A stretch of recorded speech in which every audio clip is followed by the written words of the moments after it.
Hi అండి అందరికీ. నేను సగ్గుబియ్యం ఇడ్లీ చేస్తున్నా అండి. దానికోసం నేను గ్లాసున్నర సగ్గుబియ్యం తీసుకొని కొంచెం క్లీన్ చేసుకొని వాటర్ వేసుకుంటాను. ఇప్పుడు కొంచెమే వేసుకోవాలండి, మరి ఎక్కువ వేసుకోవద్దు. మళ్ళీ వాటర్ వేస్ట్ చేయొద్దు, సగ్గుబియ్యంలో ఉన్న గుణాన్ని పోగొట్టుకుంటామండి. అందుకనే వాటర్ని వేస్ట్ చేయకుండా ఇవి మునిగేంత వరకు వాటర్ వేసుకోవాలి. ఇదే గ్లాస్తో నేను గ్లాసున్నర వేసుకున్నానండి. మీరు ఏదైనా కప్పు కూడా యూస్ చేసుకోవచ్చు. ఒక అరగంట నానితే చాలండి, అవి ఉబ్బి బయటకు వస్తే చాలు. అంతవరకు నానబెట్టుకుందాం.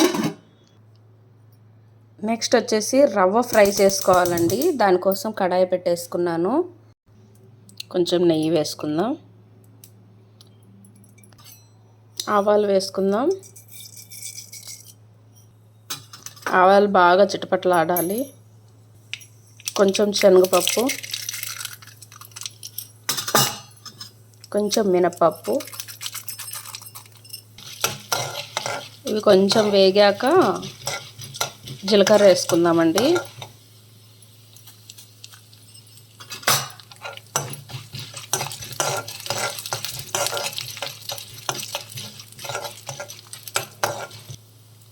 ఇప్పుడు రవ్వ యాడ్ చేసుకుందాం.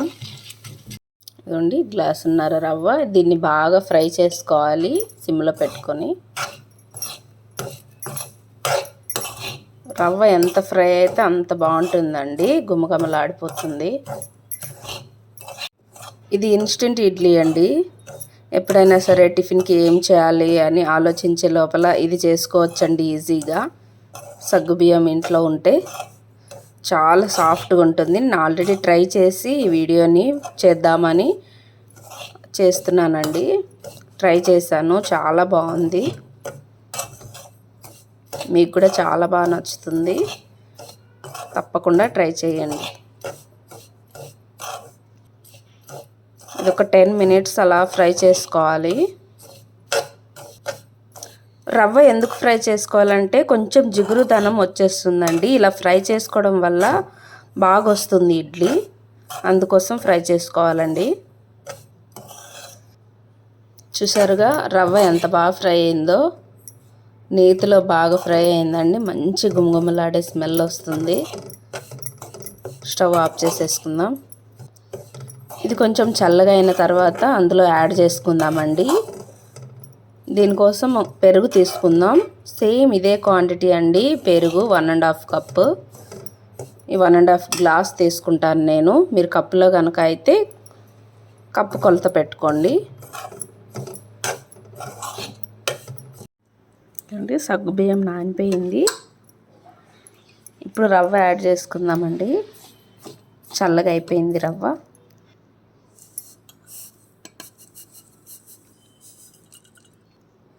పెరుగు వేసుకుందాం. తోడుకు పెట్టుకున్న పెరుగండి ఇది. కంట్రీ డిలైట్ నుంచి పాలు తెప్పించుకుంటున్నాను. వాటిని తోడు పెట్టుకొని మిగడ తీసేసానండి. చాలా బాగా వస్తుంది పెరుగు. గ్లాసున్నర తీసుకుంటానండి. ఇదిగోండి ఒక గ్లాసు. ఇది ఒక అర గ్లాస్ అవుతుంది. ఇది మొత్తం వేసేసుకుంటాను. ఇదిగోండి ఇది ఒక అర గ్లాస్ అయింది. ఇదే గ్లాస్తో గ్లాసున్నర వాటర్ వేసుకోవాలండి. ఇందులో వేసుకొని కొంచెం క్లీన్ చేసి వేసేసుకుందాం.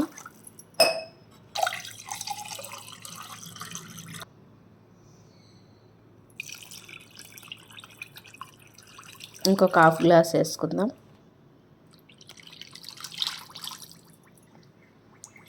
మొత్తం కలిసేలాగా కలుపుకుందాం.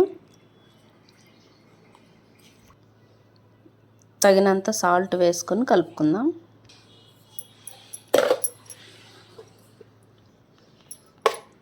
అంతే అండి. ఈ విధంగా చేసుకొని ఒక 10 నిమిషాలు పక్కన పెట్టుకోవాలండి. రవ్వ నానుతుంది. అప్పుడు ఇడ్లీ పెట్టేసుకుందాం. ఇందులో కొంచెం కొత్తిమీర తొరుగు వేసుకుందామండి. చిన్నగా తురుముకొని ఇందులో వేసేసుకుందాం. మనం పెట్టేటప్పటికి కొంచెం చిక్కబడుతుంది. ఆ విధంగా ఉంటే సరిపోతుందండి. ఒక కప్పు మందం కొత్తిమీర తురుగు వేసుకొని కలుపుకుంటున్నానండి. దీన్ని ఒక 10 నిమిషాలు పక్కన పెట్టేసుకుంటాను మూత పెట్టుకొని. ఇదిగోండి బాగా నానింది. ఇప్పుడు ఇడ్లీ పెట్టేసుకుందామండి. ఈ విధంగా ఉన్నప్పుడు ఇడ్లీ పెట్టుకోవాలండి, బాగా వస్తుంది. వాటర్ హీట్ చేసుకుంటున్నానండి. ఒక కప్పు ఇంట్లో పెట్టేస్తున్నాను అండి. ఈ విధంగా ఇడ్లీ పెట్టేసుకోవాలి. ఇవన్నీ కప్స్ కూడా పెట్టేసుకుంటానండి. మూత పెట్టుకొని స్టీమ్ పెట్టేసుకుందాం. కొంచెం మీడియం ఫ్లేమ్లో పెట్టేసుకొని ఉడికించుకుందామండి. ఒక 10-15 మినిట్స్ ఉడకాలి. అయిపోయిందండి. స్టవ్ ఆఫ్ చేసేసుకుందాం. ఒక 5 మినిట్స్ తర్వాత కూల్ అయినాక తీద్దామండి. వెంబడే తీయొద్దు, మంచి స్మెల్ వస్తుందండి. ఇడ్లీ చల్లగా అయ్యే లోపల మనం చట్నీ చేసుకుందామండి. బెంగళూరు స్పెషల్ ఈ చట్నీ. కొబ్బరి ముక్కలండి, వెనక పీల్ తీసేసి చిన్న ముక్కలు కట్ చేసేసుకున్నాను. మిక్సీ జార్లో వేసేసుకుందాం. ఒక 2 స్పూన్ల మందం పుట్నాల పప్పు అండి. కొత్తిమీర ఒక బౌలు అలా కడిగేసి వేసేసుకున్నాను. పచ్చిమిర్చి కారం తగ్గట్టు ఇవన్నీ పచ్చిమిర్చి వేసేసుకుంటానండి. కొంచెం వాటర్ వేసుకొని మిక్సీ పట్టేసుకుందాం. సాల్ట్ కూడా వేసుకుందామండి, కొంచెం రాక్ సాల్ట్. చట్నీ రెడీ అయిపోయిందండి. ఇదిగోండి, దీనికి చింతపండు నిమ్మకాయ ఇలాంటివి ఏం అవసరం లేదండి, చాలా బాగుంటుంది.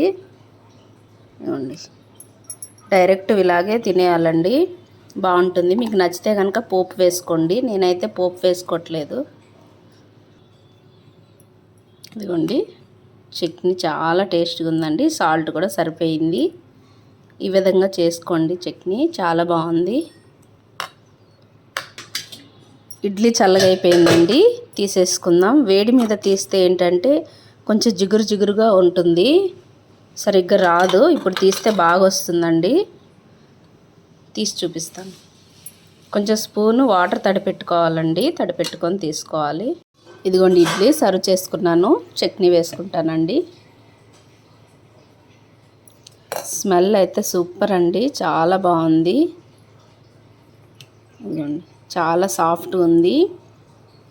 అసలు మీరు ఒకసారి ఈ విధంగా ట్రై చేయండి ఫ్రెండ్స్, మీకు బాగా నచ్చుతుంది.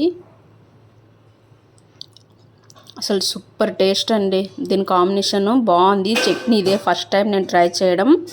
చట్నీ అయితే సూపర్ అండి. ఇదే విధంగా ట్రై చేయండి ఫ్రెండ్స్, మీకు బాగా నచ్చుతుంది. నా వీడియో కనుక నచ్చినట్టయితే లైక్ చేయండి, షేర్ చేయండి, సబ్స్క్రైబ్ చేయండి ఫ్రెండ్స్. Thank you friends. మళ్ళీ కలుద్దాం. Bye friends.